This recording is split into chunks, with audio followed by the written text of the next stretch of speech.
Hello everyone, this is Coach Pathak and once again we are back with the third part of the same chapter. Yes, that's right, the third part. And finally we are to end this chapter with an amazing twist.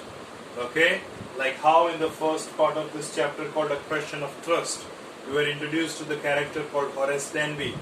And how in the second part of the video you were introduced to how this kind of character is, who he is and what his major plans are and how he is going to execute and how so far partial he is also successful in executing his plans. But in the end of that video we came to know that he was the one who was caught by the owner of the house, or so-called the lady, arrived while he was in the process of opening the safe, and of course he was shocked. And we also came to know that he was not prepared with the backup plans. Okay, so now let us see what happens next. Please pay attention so that you don't break any linkage in the understanding. Okay, so the lady was dressed in red color. Okay, and she happened to claim to be the owner of the wife of the owner. So who that lady was, she told herself, or she introduced herself as the wife of the owner.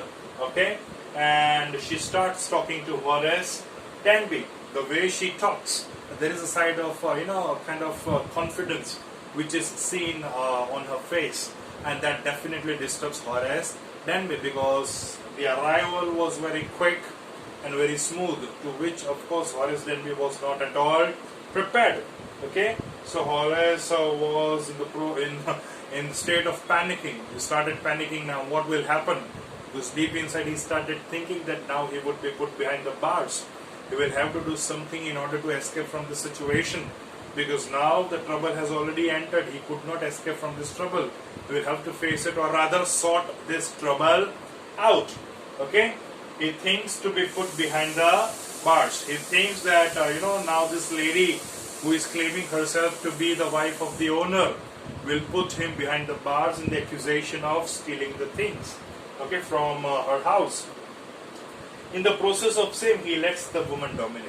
Of course, now since Horace Denby was afraid, he was scared, okay, he could not think anything else, he couldn't think any survival plan, okay, so of course he let the lady dominate over this situation, and this was a very quick move. Immediately the woman realized that now what was going to happen. Now she was into the state where the table had already turned, and now she could act the way she wished to, okay, because now Horace Denby was totally in the state of surrendering himself. Okay, it was a kind of a slightly escaping from the movement for Horace Denby. Like what should he do so that he shouldn't be under any kind of trouble. So whatever the lady is going to say, or whatever the lady is going to command or order, he's definitely going to do it in order to escape from this getting caught. Okay, so she says that she has forgotten the code. Now what happens? The lady happens to say that, see, the immediate arrival, of course made Horace also think about it. But the lady says that she has forgotten the code of the safe actually, and Horace also agrees to it. Horace is befooled by the lady, and that too very quickly. We know that Horace allowed the lady to dominate because he was not in a state to think anything else about his survival especially. So the lady, whatever the lady said, he agreed to it, and he couldn't think anything else. He was immediately and easily befooled by the lady.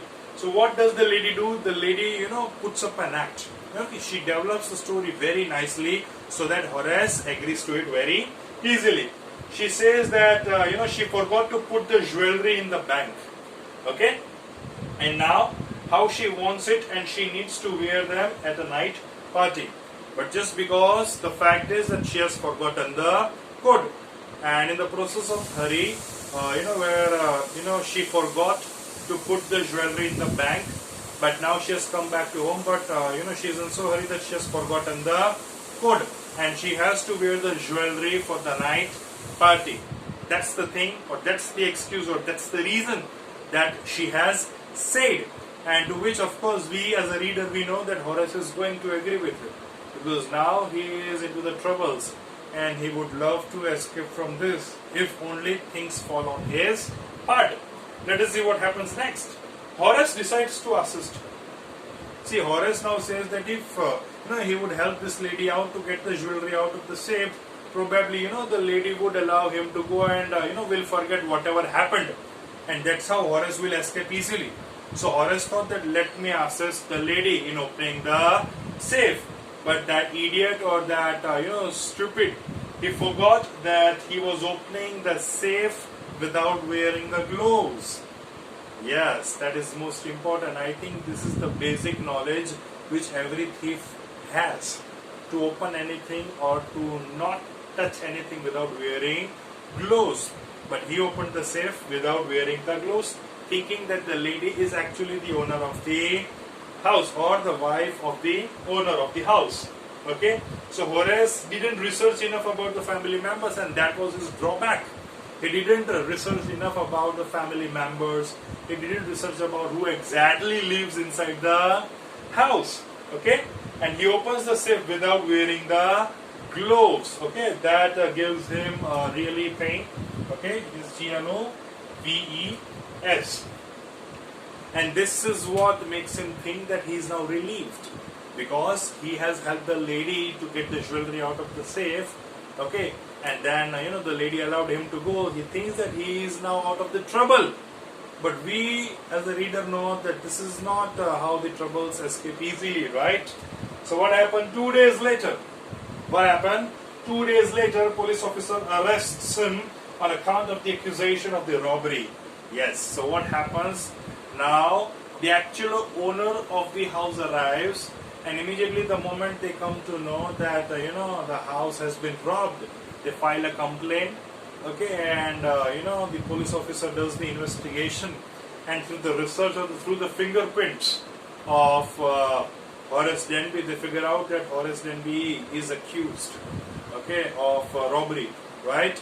But we know here that he forgot to open the safe without wearing the gloves, and that was the trouble which was of course invested. Okay, not today, but of course after 2 days he was troubled with this problem, that the police officer came and arrested him, the accusation of robbery. Okay, because the actual owner of the house were the aged people and not the young lady who befooled the one. So who was that lady? That lady herself was a thief. Okay, disguised as the wife of the owner, right? But Horace Denby was Horace Denby, right? His skills didn't work here. So the lady befooled him as the owner's wife, okay? And the original owner were the aged couple, right? He was put behind the bars, and he was put as an assistant librarian so that he could not, get away with the reading of things. Okay, the reading of the books. So inside the jail also, he was kept as an assistant librarian. So his reading thing could not be gone. Okay, and then onwards, he always used to get angry whenever anyone used to, remind him of the honor amongst the thief, or whenever anyone used to talk about, or whenever anyone used to tell him that there is an honor among the thieves, he used to literally get angry. And we feel so far, that this getting angry thing is quite justifying as far as his account is concerned, because he had been befooled by his own community member. Okay, so that gave him trouble, and that made him angry over and over again. What? Whenever someone used to talk about the honor among the thieves. So the fact was whom to trust, and that's the reason why the chapter's name is the question of trust. Okay, you cannot trust the strangers, but how can you trust very easily your own community member? This is a very clear example that how a thief happened to fool a thief. Okay, and he got under a very good impression by that lady, thinking or considering that the lady herself was the owner. But that was a major first mistake that he did, and of course he shouldn't have done that. So whenever someone talks about the honor among the thieves, Horace Denby gets angry, and that's how the chapter ends, because he is put behind the bars because of his silly mistake of not wearing the gloves while opening the safe, and also trusting someone very easily. He should have counterattacked that lady. Couple of questions should have been asked to the lady, so that he could also be assured that this lady is actually the owner of the house, or the wife of the owner. but it is like it's better said or better done than said. जो situation में होता है उसको ही पता होता है कि exactly उसको डील कैसे करना है, और शायद at that point of time Horace couldn't think of anything else because he could literally imagine himself to be put behind the bus if he would not escape from this situation. So that's how the chapter deals with. If you have not understood this chapter, revise the video over and over again in sequence, and I'm sure you will understand most of the parts very easily and very clearly. Okay, if you have any doubts, definitely we are up with the Zoom sessions for the doubt solving. Okay, but keep revising the videos and keep solving the worksheets. Okay, till then, stay safe. Goodbye. Take care.